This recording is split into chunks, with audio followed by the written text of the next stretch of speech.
The reason I even started playing Lego Batman on this channel in the first place was so I could revisit a childhood favorite of mine and sort of, you know, showcase that beautiful rediscovery. I'm having a lot of trouble with ladders again. Why are you climbing it that way, Robert? That's not how ladders work. Since then, I've probably played through this game twice or 3 times for various different videos and streams, and over the course of those playthroughs, I have developed, well, opinions. Opinions.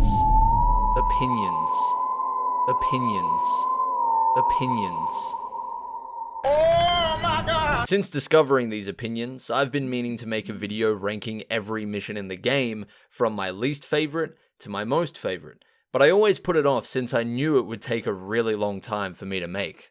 And yeah, I wasn't wrong. I went back, played through and recorded the entire game, refreshed my memory, analyzed my opinions, wrote a script, edited a video, and now here we are, my ranking of every single mission in the game. That's 6 chapters, 30 levels, and a whole lot of grunts and mumbles.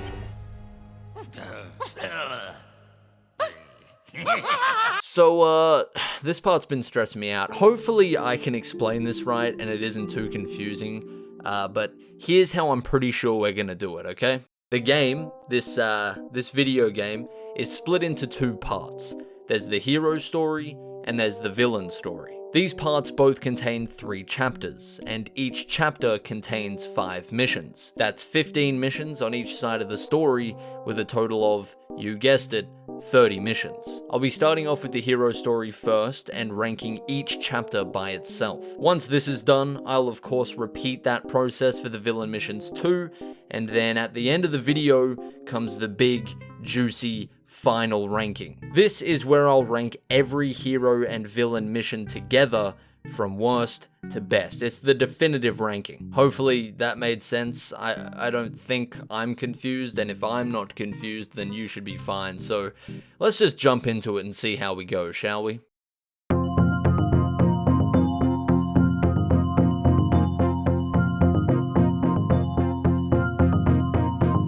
This mission is iconic, not just in terms of Lego Batman, but I'd say in terms of Lego games in general. I'm convinced every single human being who's ever lived has played You Can Bank on Batman at least one time in their life. I mean, it's basically become an element of the human condition at this point. And you know what? That is not a bad thing. It's a great introduction to the game. I've played through this mission more times than I can count, and it's still never been one that I dread jumping into.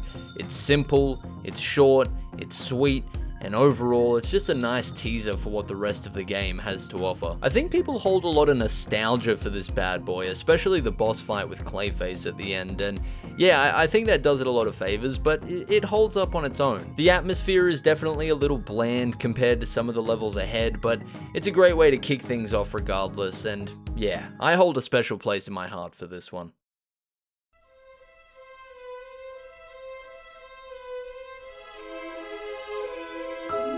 I don't know what in God's name the developers were thinking dropping a bombshell like this on the player so early, but Jesus Christ, this mission is good. An Icy Reception sees our protagonist track Mr. Freeze to an abandoned ice cream factory that he's been using as his evil lair. Right off the bat, this mission is basically the amalgamation of everything that I love about this game. You pull up to the start area only to be faced with this giant, hulking snowman with a terrifying crooked smile and huge tree branches for arms. Tangled pipes spit hot steam in every direction. Signs warn of the danger that lays ahead and beg you to turn back, but you don't. And so you're faced with the ugly remnants of those who tried before you.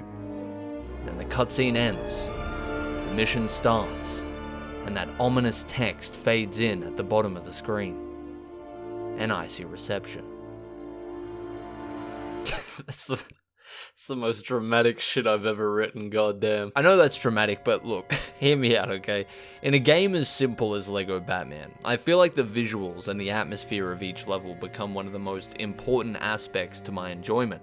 I mean, I'm not going to criticize the game for having simple puzzles or watered down boss fights when it was basically designed for a fetus to pick up and play without much issue, you know? So yeah, I really latch onto the style, and An Icy Reception is a perfect example of how the first Lego Batman game prioritizes its level design to keep things interesting. It's a mission full of exaggerated set pieces that pop out all over the place, and a color scheme that matches the tone of this cold corner of Gotham. There's giant mixers still operating, vats of ice cream for you to drown in. Something as innocent as an ice cream factory is presented as this cavernous death trap. To me, personally, that is when Gotham City is at its best, no matter what the medium is. Now, it's not a completely perfect mission.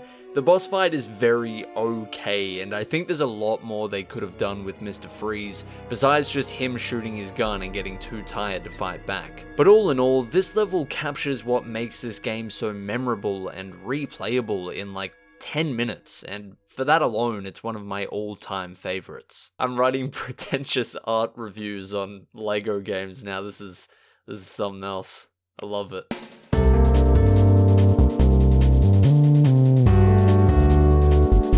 Wait. My trauma keeps resurfacing. We've got to address one of my clear biases before we jump into this one, okay? If you haven't watched any of my other videos before, you might be unaware of this fact, but I really don't enjoy vehicle missions.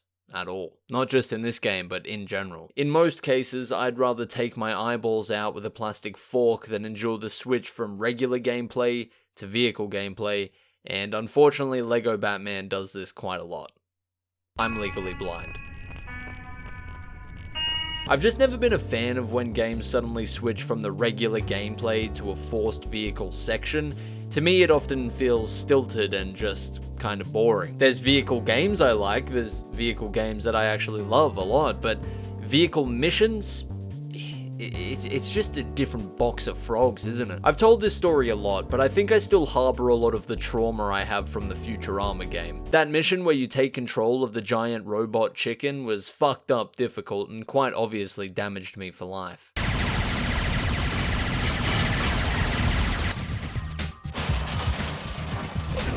No. Wow, a chicken walker. Let's take this baby for a test drive. Ouch! So, as you can probably guess, I'm not a big fan of two-faced chase, turns out. After a banger like Icy Reception, it feels especially painful to me as well, but yeah, it's weird because I think the vehicles control pretty well in this game for the most part, and you know, the environments look fine. There's an added layer of having to drag enemies over for the police to take instead of just blasting them all away, but I don't know, it's just lost on me. My apologies to all vehicle mission enjoyers, but this is going to the bottom of the list for now. It's just, it's opening some old wounds.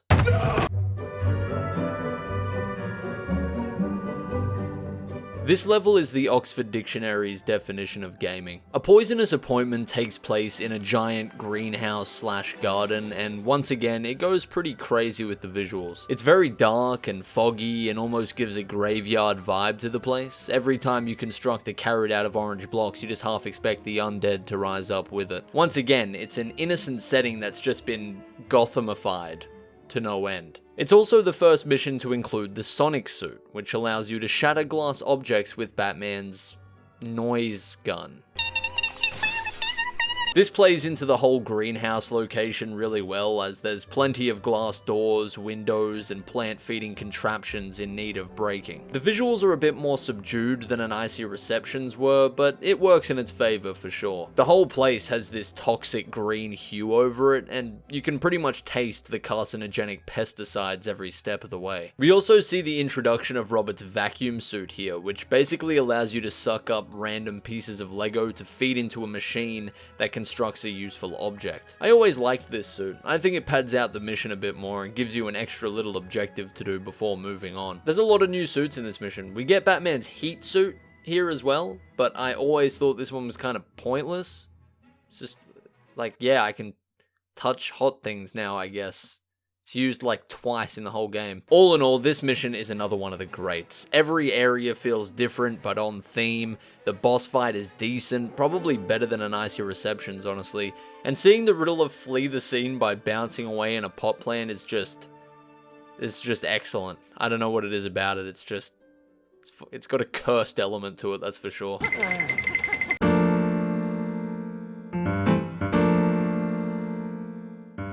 So here we are, capping off the first chapter of the hero's story with the face-off. I don't remember liking this one much when I was younger, but my brain was clearly defective back then or something because it's pretty great. You start off on a bridge, having to break your way into the Gotham City Bank. I find it pretty cool that the bank is just built on some cliffside by the water. It's a very Gotham place to put a bank. Anyway, after being ambushed by a horde of motorcycle-riding psychopaths, we make our way inside and come face to face with Harvey Dent.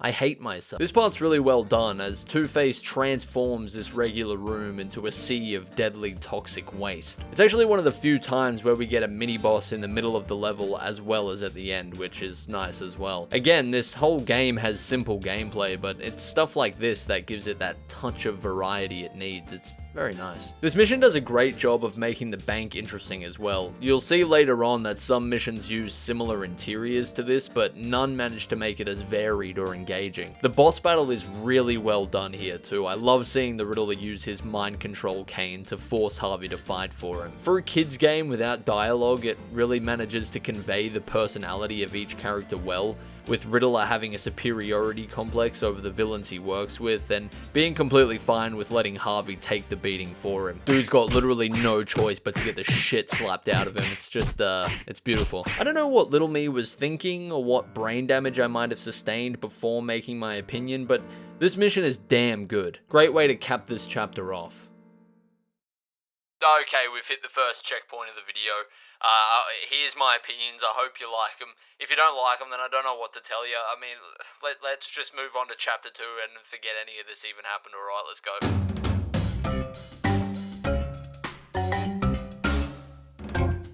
There She Goes Again isn't a bad mission. It's just okay. I think you'll see that some of my least favorite missions in this game are the ones that are a bit bland, the ones that don't go out of their way to show off the flair that this game so often has. It doesn't mean I need giant cursed snowmen in every mission, but again, in a game as simple as this one, I think the more stylized level design goes a long way. I don't hate the visuals here though. I still think it does a pretty good job of making the gaps between each building feel deep and treacherous, really giving it that Gotham style. Boss battle's poo-poo though. I know poo-poo is a bit of an inarticulate way of putting it, but yeah, it's poo-poo. I just find it kind of finicky and overall not too interesting. It doesn't really incorporate any of Catwoman's weaknesses or doesn't really play on any of her strengths that much either.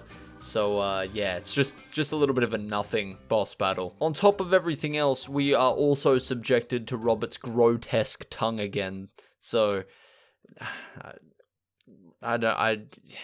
somebody had to model that.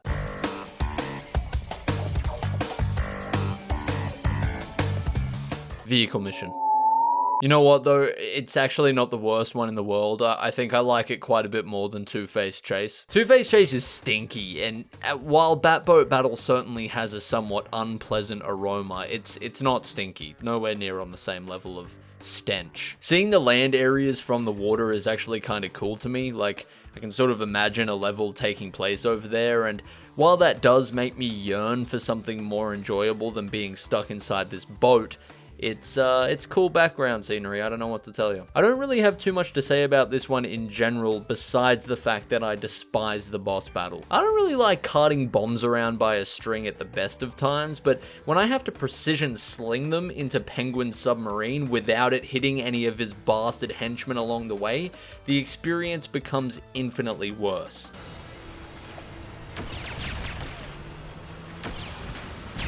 I swear, if that happens one more time, I'm gonna end up on the news tonight, eh?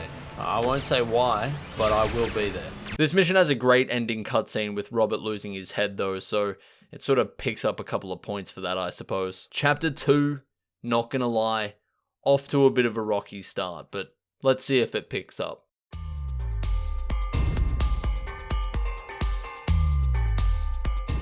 You know, according to the laws of my brain, I should love this mission. I've said this a ton of times before, but I usually love sewer missions in games. I think the idea of having to pass an obstacle by going under it is almost always interesting by default, because, you know, the sewers have this ominous, forgotten feel to them. You never really quite know what creatures might be lurking around down there. This sewer mission is not great, though. It's just that, again, I'm kind of cursed with knowledge. There's a mission I'll be talking about later that completely blows this adventure through the sewers out of the water, so I will admit I've been spoiled by that. I'm trying to rank these missions, I guess, on a basis of, like, how creative they are, how fun they are to play, how replayable are they, and yeah, this one's just, it's just a 5 out of 10 drain pipe experience. There's no particular area that stands out or a particular puzzle I think is super creative. I mean, even the little encounter with Killer Croc is unfortunately pretty forgettable. Actually, nah, that's not completely fair. I do find it kind of funny that Killer Croc is throwing things at you that have been flushed down the toilet. I don't know how or why Gotham citizens are flushing TVs, washing machines, hospital beds, 6 consoles down the toilet,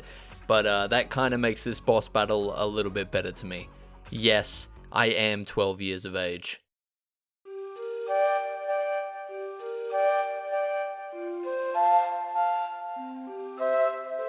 You want to know what I wrote down in my notes for this mission?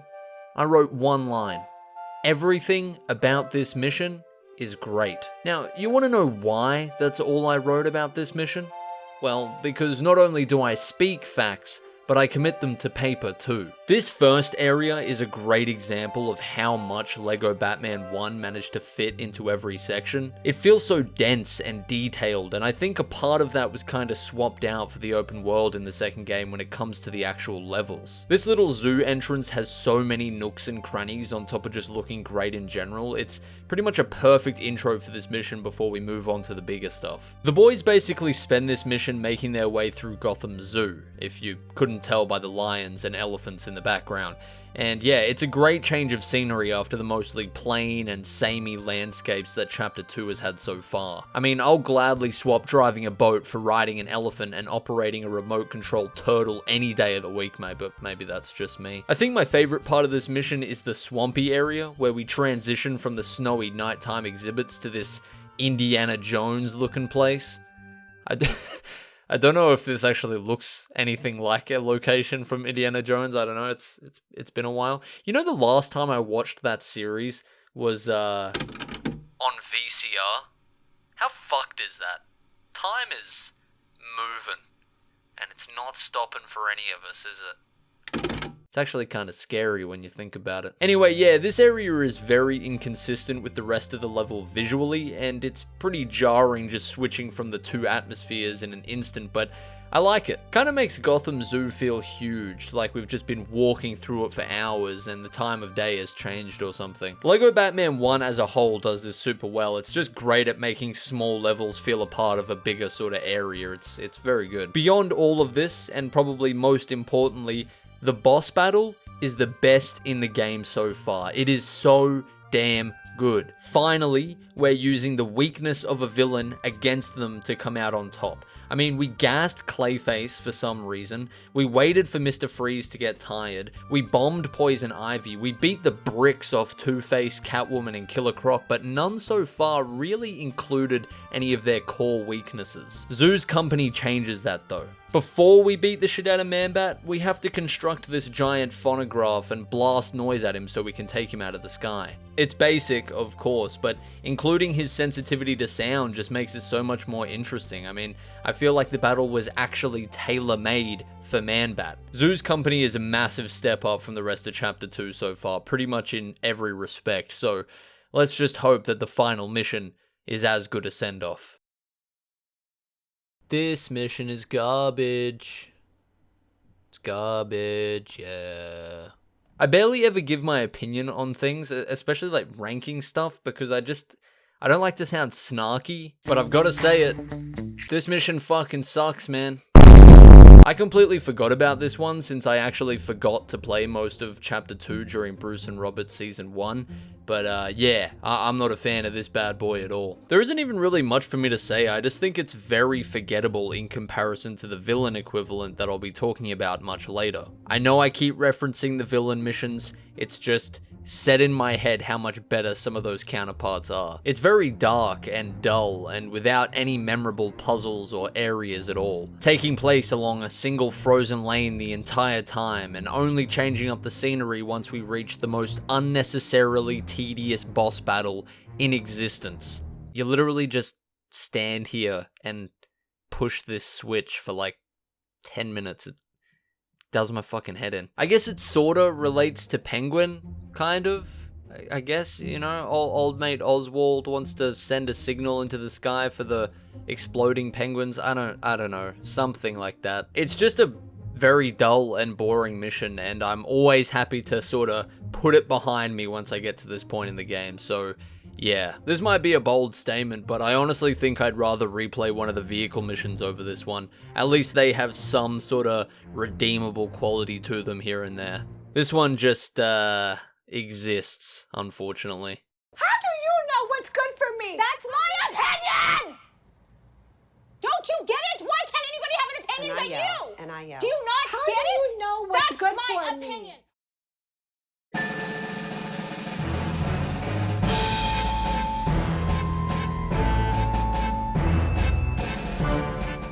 The Joker's home turf takes place on the Joker's home turf, meaning it's basically in some random warehouse somewhere filled to the brim with middle-aged men dressed as clowns. This is a real solid mission actually, definitely a step up from Chapter 2's introduction. Despite having the typical warehouse setting, each area is distinct enough to keep things interesting. It's great to see Bruce and Robert getting forklift certified here, and this mission is also home to another great example of Robert's incompetence. Above all though, the best part of this mission, once again, is the boss fight. It doesn't exactly focus on any of Mad Hatter's weaknesses, but it does revolve around one of his abilities, having one character become frozen with mind control as the other king hits him from behind. Some wholesome teamwork goes a long way, even if it does involve giving Mad Hatter a life-threatening concussion. Overall, good mission, not much else to say. It's a nice introduction to Chapter 3. Let's see if the second mission can keep up the quality.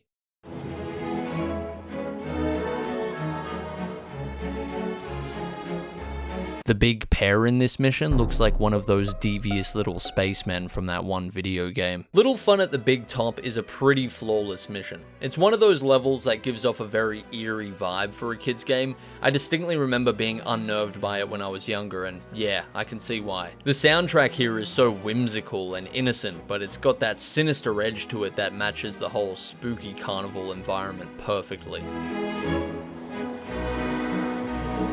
I love the addition of these jack-in-the-boxes too. It's always good to see some level-specific enemies thrown into the mix, even if it's just one or two. Again, we seem to be on a 3 streak now, but I think the boss battle with Harley Quinn is pretty clever too, since they somehow managed to make one of her strengths a weakness. You literally just chase her around in a circle until her acrobatic ability leaves her too dizzy to fight.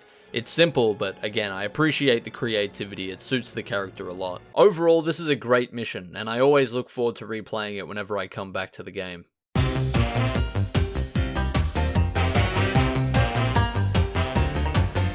Flight of the Bat is the first mission where we take to the skies, and as you can probably guess, I'm not a huge fan. I also don't like the mission very much.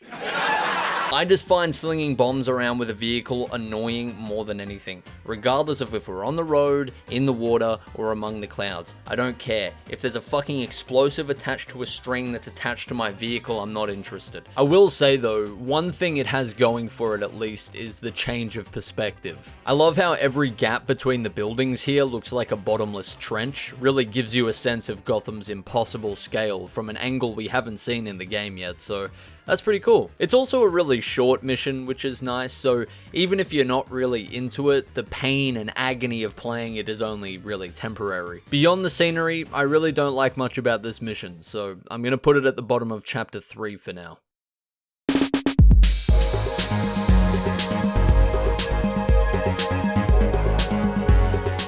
When I think of what makes me truly happy in life, there's 2 things that come to mind.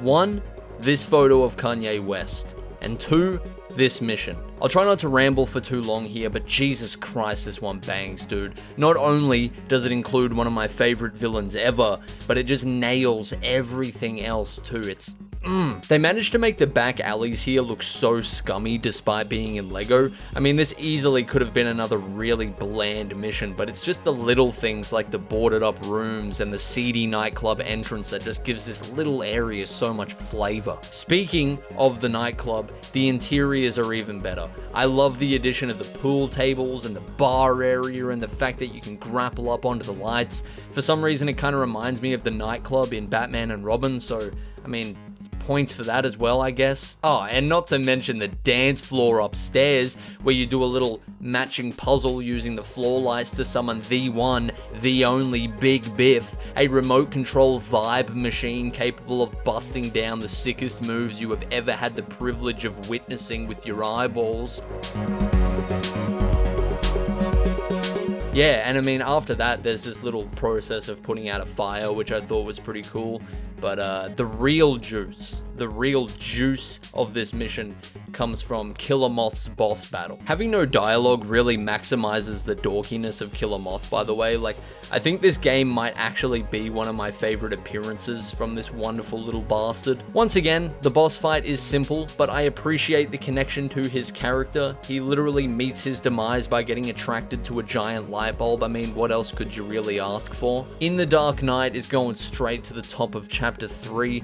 It's a super enjoyable mission from start to finish, and I never really get tired of replaying it, so yeah, beautiful stuff. Holy shit, we're at the last hero mission already. Come on, boys, get excited. To the top of the tower is the big finale of not just Chapter 3, but of the entire hero story. I hear a lot of people never even played the second half of the game in the villain story, myself included until a little while ago, so you'd have to hope that this is a pretty crazy conclusion to the game. It's okay. It's alright. You start off with this outside battle against Harley Quinn, where you use police water cannons to defeat her, and it takes a while for the water to actually register as a hit to Harley, plus you've got these little pricks shooting at you constantly, which knocks you from the cannon, so yeah, it's not a bad mini-boss, it's just a little bit finicky if anything. This whole outside area in general is probably my least favorite bit of the mission. As the name suggests though, the rest of the mission is dedicated to climbing to the top of the tower, and thankfully this is the best bit. The platforming's alright, but for me it's the visuals that are a standout, with the stained glass windows and cobwebs, and it's fun to see most of the mission advances vertically for once too. The main boss battle's decent and has quite a few moving parts, but I think it suffers a little bit from that last mission expectation. Like, I know it's a Lego game, but this is kind of the big send-off, you know, and Mr. and Mrs. Psychopath over here are just chilling in a bell. For some reason, I don't know, that I do like how Joker's buzzer acts in a similar way to Mad Hatter's mind control though. That and the helicopter battle sort of help this one to stand out a bit. Also, the mission should get a few extra points at least, because this final cutscene is probably the best cutscene in the entire hero's story. You can just tell that it's finale cutscene material, you know what I'm saying? Overall, it's not a bad mission, I just think it's a little bit of a weaker finish for Chapter 3 and for the hero's story as a whole. I think that whole midsection where you're actually traveling to the top of the tower probably could have lasted a bit longer, especially since visually it was the highlight, but yeah, let's see how it goes in the rankings. You see this cup? This is literally my favorite cup. Huh. Now it's gone forever, so it's not real, and I don't care about it anymore. Oh no, my favorite window! And just like that, we have made it to the midpoint of the video, the first big boy ranking. This is where the placements count. This is where we rank all 15 missions across all 3 chapters of the hero's story. I'm not gonna lie, this was pretty tough. There was definitely an existential crisis or two in the decision-making process, as this is quite a serious topic, but here we are, and here is what I ended up with. Number 15. Penguin's Lair, Two-Face Chase, Batboat Battle, Flight of the Bat, There She Goes Again, Under the City, To the Top of the Tower, You Can Bank on Batman, Joker's Home Turf, The Face Off, Little Fun at the Big Top, A Poisonous Appointment, Zoo's Company, An Icy Reception, and at the top of the hero's story, in number 1, we've got In the Dark Knight.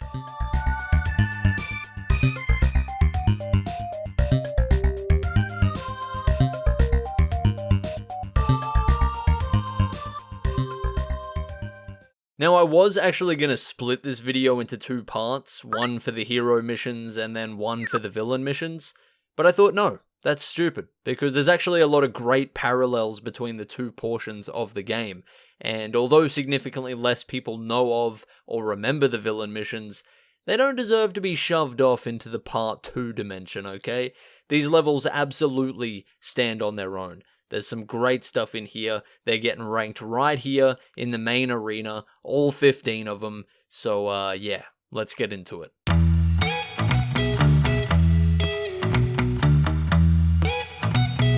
The villain missions kick off pretty strong with the Riddler makes a withdrawal, the villain counterpart to You Can Bank on Batman. Already, I find the second half of this game really cool as a concept. We're basically playing the hero missions from a different perspective now, seeing how things played out moments before Bruce and Robert came to save the day. The fact this game manages to do all that without straight up recycling each level is impressive by itself, I think.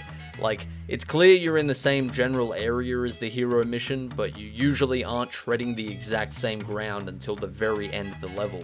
Sometimes not even at all. I am so beyond disappointed in infant Eyezayar for never playing these levels because I love this kind of thing. It adds a really cool extra layer to the villain levels as you recognize and pinpoint exactly where you are in relation to the hero counterpart. To talk about this mission more specifically, the end area where you come through this door in the alley that wasn't actually accessible as the heroes is just well done. I think that's great. I mean, what a way to make small linear levels feel as if they exist within a slightly bigger world. It's cool. I wouldn't say the Riddler makes a withdrawal is better than You Can Bank on Batman, but it's definitely a solid way to start off the villain story, especially with the new continuity between levels.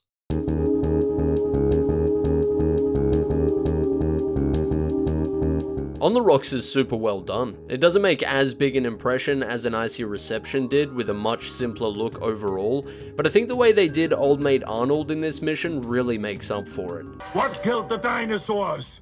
The Ice Age! It's funny, but the parts where you use Mr. Freeze's gun to build platforms actually kind of stood out to me here, and I feel like I just have to say, so that it doesn't sound like I'm too easily impressed, but you know, I know these are very bare bones game mechanics, but I liked this less so as a game mechanic and more so because any opportunity to connect the level to the character's specific attributes is fun to see in a LEGO rendition. I mean, when you think about it, LEGO games are usually just stripped back, simple retellings of wider stories and franchises, right? So it gives them a ton of opportunity to latch onto a character's defining trait and then build their entire gameplay off that specifically. It's fun because you get to see your favorite characters as goofy caricatures, and that goes for whatever weapons they use or whatever abilities they have too. I really don't remember much about LEGO Indiana Jones, honestly, because I played it like 10 years ago at this point, but one thing I will never forget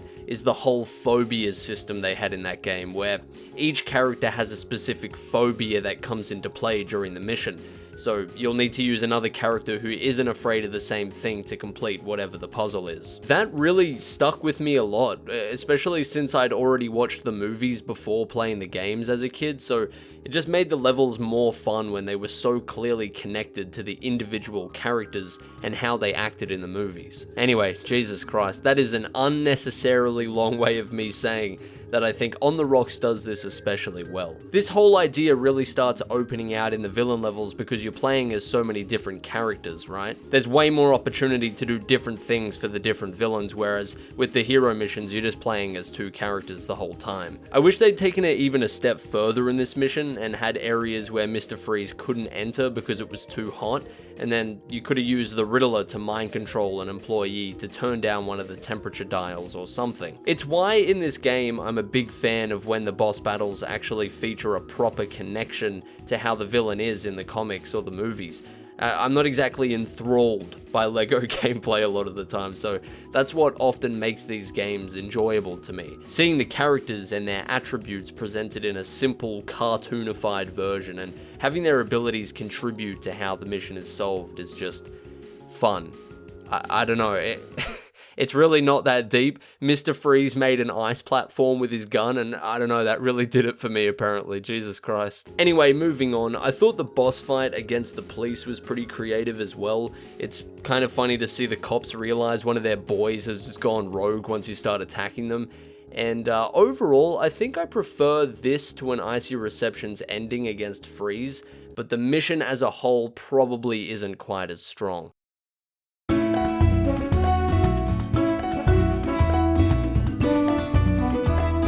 There's no time to beat around the bush here. We're too busy beating the shit out of bushes with a big sentient bush of our own. The environments are beautiful in this one. Seriously, there isn't a single stinky looking section in here. Well, I mean, you know what I mean. There's a ton of variation in each area while staying on theme, which you know I'm a fan of.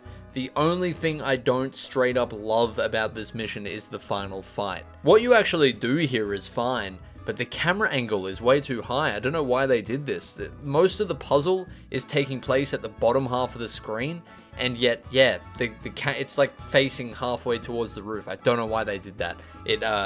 It severely impacts my opinion of this mission, actually, because it's fucking annoying. But overall, it's a banger mission. I don't have much else to say. It's damn good. It's just that ending area was very fucking stupid. I don't know why they did that. But beyond that, I mean, besides that, is good.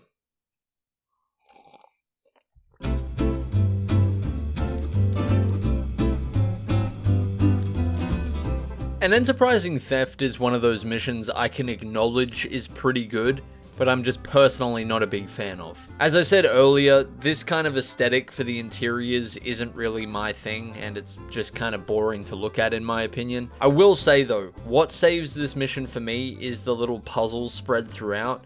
The part where you use this robot to move through the security lasers instead of just pushing a box or something in the way is nice, and that whole section at the end with building the mech in parts was pretty well done too. You know, I always thought there was a little bit more they could have done with these mech/robot sections, since there seems to be quite a lot of them sprinkled throughout the game, but for what it is here, it's pretty fun. Also, these guys in the orange suits are just cute looking characters. I don't know what it is. I know they look like 70-year-old men, but I don't know, they just look so friendly. They kind of look like they'd just pull over to help you fix your flat tire or something. Just look like a couple of top blokes, really. I don't know what it is. Anyway, all in all, this is not a bad mission at all. It's just not really my cup of tea visually. As I said though, there's a couple of little things that it did nicely, so yeah, I think it's earned its spot between Green Fingers and the Riddler makes a withdrawal.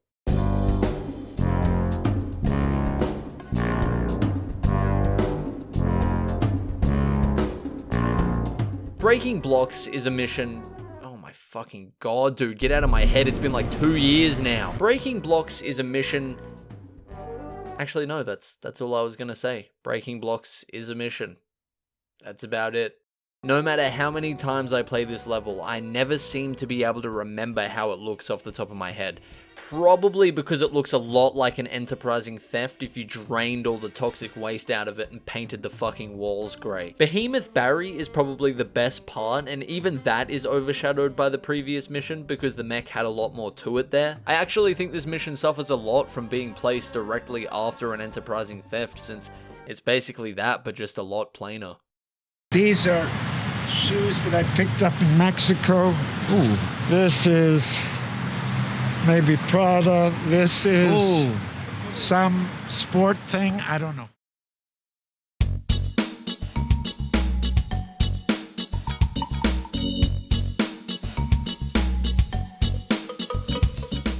First of all, I just love Bane's design in this game. Besides like Rebirth Bane, I'd say this is my go-to look whenever I think of the character. It's just iconic to me. I think I like this mission overall. The setting is cool. It's always good to see a completely different location in one of the missions all of a sudden, but I just wish there was some sort of memorable set piece to help it stand out a bit. Like, yeah, it's in a new location, but there's no real boss battle, and most of the mission looks pretty samey from checkpoint to checkpoint. Overall, it's just an alright mission. I think the way it leads into Batboat Battle is pretty cool, with Bane being left behind by Penguin, and I am glad that there were some unique enemy models thrown in there to suit the new location.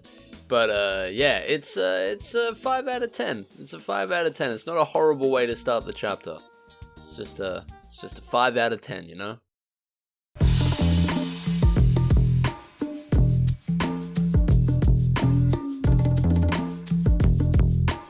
Stealing the Show is just a much better version of There She Goes Again, and I am very, very happy about that. It basically goes through and adds everything that There She Goes Again needed to be more enjoyable. It's got a little mid-tro mini-boss to help break up the regular gameplay, and there's also a complete change of scenery halfway through the mission, where you drop down through a skylight into a giant museum. It's just a lot more fun than There She Goes Again overall, and beyond that, it's a great level in general. Also, first time we've seen Bruce in one of the villain missions so far. Now that's epic.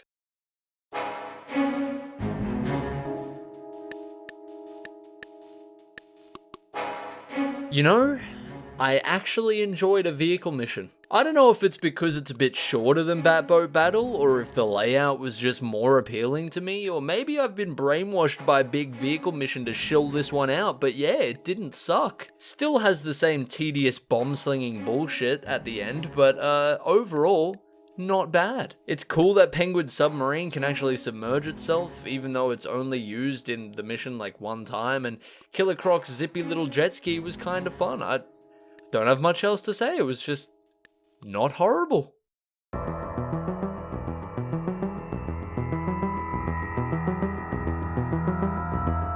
You know how earlier in the video I said I was a bit disappointed with Under the City because I knew there was a much better sewer mission further down the line? Well, we are officially further down the line. This mission is epic. The problem with the first sewer mission was that they kinda just plopped you in the sewer and didn't really do anything fun with it. It just had the typical puzzles you'd usually see in every mission. A daring rescue stares that mediocrity square in the face and says, Mario pipes, giant drivable crocodile that murders innocent civilians, large Big Mac meal with a Coke Zero. Okay, that last one was a lie, but you didn't know that because this mission pushes the limits. Anything is possible here. My favorite part is that it shows going through the sewer actually has a purpose, since the villains are trying to break into the police station, so you just crawl out of the drain and into the men's bathroom at one point. I mean, that transition alone is great. The whole level just changes visually from here, and again, despite being small, linear levels, this helps to sort of tie every location together. It's pretty cool. The police also have a water cooler in their bathroom for some reason. It's fucking filthy, dude. I'd argue the section inside the police station is even better than the sewers with all the fun little details they've sprinkled in here. The photo of Commissioner Gordon hanging up, pulling this safe full of files out of the wall and using it as a ramp, freeing the prisoners and realizing two of them are chilling in a hot tub 5 feet apart because they're not gay. It's just a great time. And again, I love how it connects to the hero missions as well, since it takes place just after Catwoman has been captured. Easily one of my favorite missions so far. It's going straight to the top of chapter 2.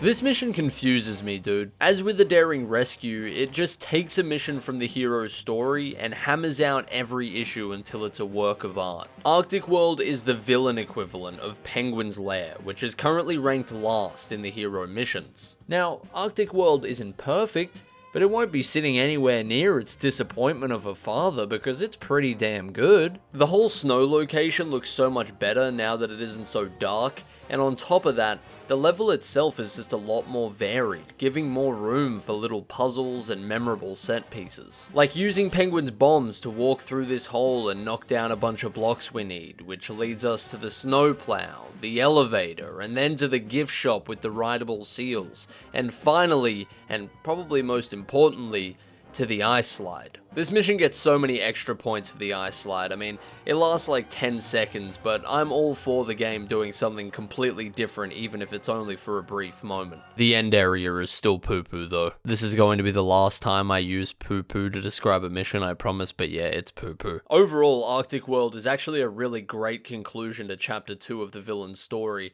and I think you might be a little surprised where I put it in the rankings. It's much higher than anything related to Penguin's Lair deserves to be. Hey!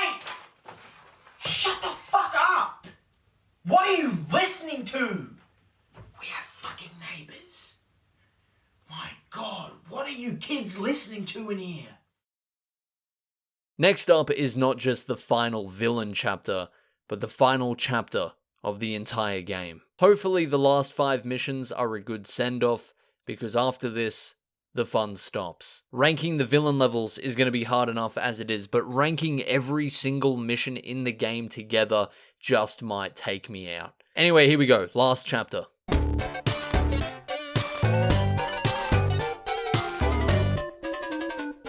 Dude, I'm so glad the new LEGO Star Wars game is going to have an option for characters to mumble instead of talk, because these little plastic bastards are comedic geniuses when they can't get a grasp on English.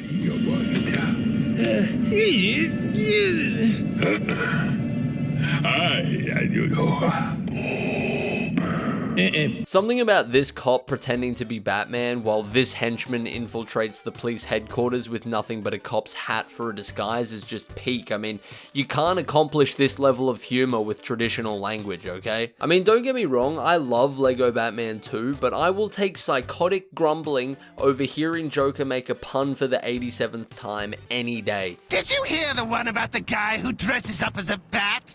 It's got a terrific punchline! Anyway, I like this mission. It has a very similar aesthetic to Little Fun at the Big Top, but it kind of feels like it's taking place on the seedier side of the carnival rather than out front, you know? It looks like you're basically running through the circus smoking area, if you get what I'm saying. It's very gross and scummy. The highlight here is easily the roller coaster tracks though. Any area up high in this game that makes Gotham look dark and cavernous down below is just always a big plus for me. Lego Batman fun fact: rats have the same skeletal system as humans do. I don't really know why. It's a strange world we live in, is all I can say. There's a great little boss battle at the end here against Commissioner Gordon, where you have to use a crane to destroy his reinforcements. And again, I only really mention little stuff like this because I like it whenever some sort of new feature or mechanic is added in to keep things interesting, even if it only lasts for like 20 seconds, but yeah. Overall, this is a pretty good start to Chapter 3. It's not my favorite mission on the planet, but it's pretty solid for sure.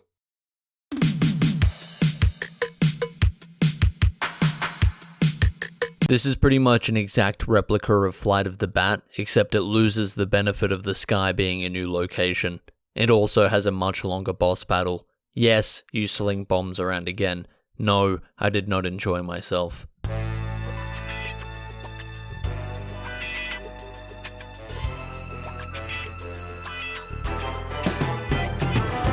The Joker's masterpiece isn't quite a masterpiece, but it's pretty damn good. It's like an ultra-realistic drawing of a celebrity, except the nose is maybe a bit too big, or the eyes are further apart than what they should be. I like the way this one follows on from Biplane Blast, with the Joker and Scarecrow falling through the skylight and into the art gallery. Just a little bit of cohesiveness really does it for me, actually. Much like Bane, this look for Scarecrow is basically what I think of whenever the character comes to mind. I'd say probably that and the one from the animated series. I just love when he's got a big hat as opposed to a hood or something. Honestly, this mission comes off as a little bland at first because of the colors, but man, seeing all the recreations of famous paintings in LEGO was more than enough to make up for it. I think that was a really nice touch. I don't know why they didn't recreate a couple of famous sculptures in here as well. I mean, it makes sense. It's Lego. It's building blocks. I'm honestly surprised they didn't construct a giant Dong of David to be the centerpiece of the level or something. The departure from the gallery into the warehouse out back was a nice change of pace as well. The whole conveyor belt and crane stuff was just a cool extra touch before closing this one out. The Joker's masterpiece is just a well-rounded mission. It doesn't do anything extraordinary, but I don't really think I can fault it on anything either. It's just good. It's good.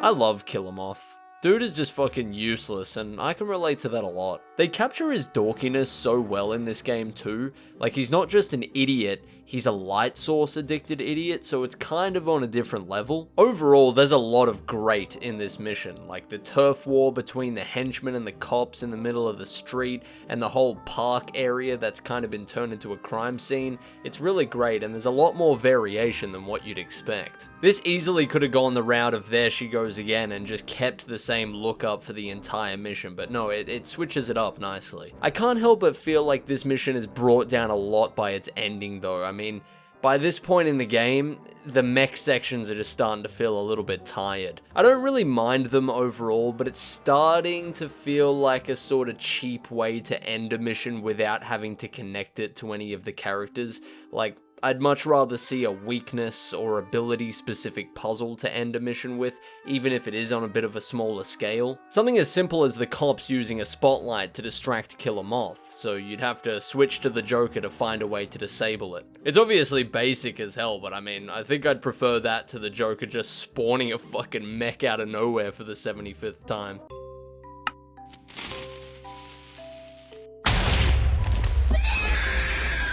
I think that this ending actually hurts the mission quite a lot for me. The mech just felt super out of place, and there's so much more you could have done with a villain like Killer Moth. It's just, yeah, feels like a giant missed opportunity. Anyway, yeah, I don't think this mission is anywhere close to as good as in The Dark Knight, but it's definitely solid in its own right. Killer Moth doesn't have a grab move, by the way. How shit is that? I forgot to say, that makes me sad. That puts this further down the line for me, I'm not gonna lie to you. Everyone else has a grab move. You know, you press circle, you do a little... Killer Moth doesn't. And I think that's just blatant discrimination. I will now be suing Traveler's Tales on behalf of this wonderful little insect. I expect millions in compensation by morning.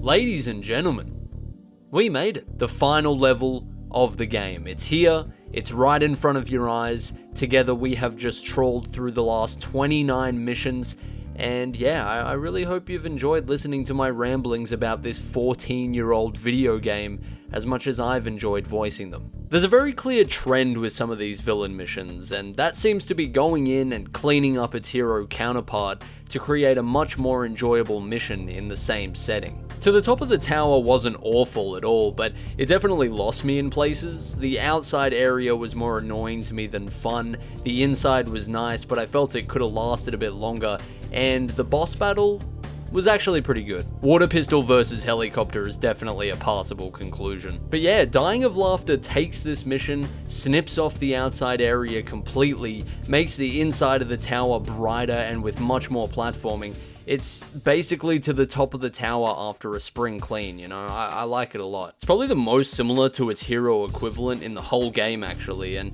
for the most part its changes are great. Unfortunately though, this is another mission that suffers quite a bit from a pretty weak ending. There's no mechs or robots, thank God, that's the last thing we need, but it's just kind of a weird way to cap the game off, honestly. On my first time playing through these missions, I thought for sure that they would end the game off with a big boss fight against Bruce and Robert. I was just waiting for them to show up at the end here and give the villain story that final touch, that big send-off, a battle against the heroes themselves. But no, it just sort of ends and then the story's over. And yeah, when I played the villain mission 6 months ago, I was just very disappointed it didn't happen. It feels like a big missed opportunity for a great boss battle again, especially for the final mission of the game. Like, we versed all of the villains as Bruce and Robert in the first half of the game, so it would have been cool for that final comparison to be an actual boss battle against them, I don't know. I cried real tears though. The opportunity is just too great to have missed. So yeah, instead of that we got Bells again. I don't know why it's always Bells with these two. It must be a facet of the Joker's mental illness or something, but yeah, here we are. Anyway, as much as I wanted more from Dying of Laughter, it wasn't a bad finale at all, and I'd say I probably enjoyed it more than To the Top of the Tower overall because of the great changes that it made.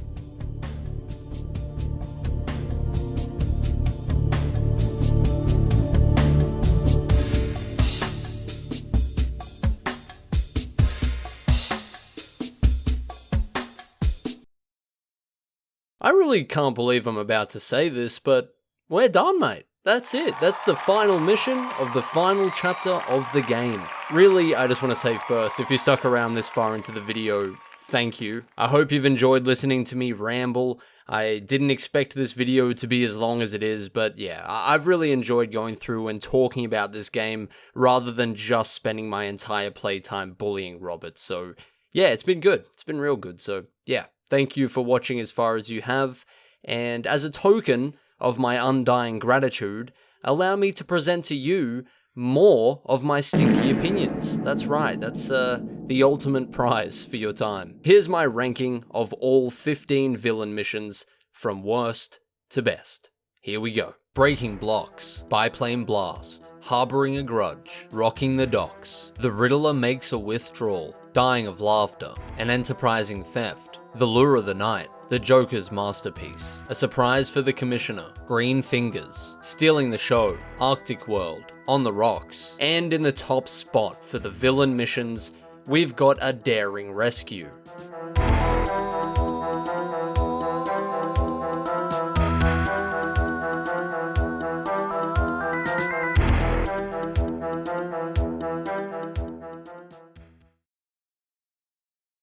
Okay, here we are. There's no more avoiding this one. Before me is the list of all lists, perhaps the most important document in the world.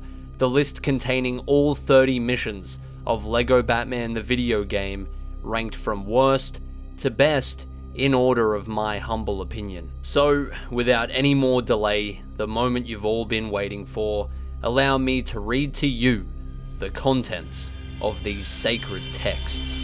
Penguin's Lair, Breaking Blocks, Biplane Blast, Two-Face Chase, Batboat Battle, Flight of the Bat, Harbouring A Grudge, Rocking the Docks, There She Goes Again, Under the City, The Riddler Makes a Withdrawal, To the Top of the Tower, You Can Bank on Batman, Dying of Laughter, An Enterprising Theft, The Lure of the Night, Joker's Home Turf, The Joker's Masterpiece, A Surprise for the Commissioner, Green Fingers, Stealing the Show, Arctic World, On the Rocks, The Face Off, Little Fun at the Big Top, A Poisonous Appointment, Zoo's Company, An Icy Reception, A Daring Rescue, and my top spot for the best mission in LEGO Batman the video game goes to In the Dark Knight.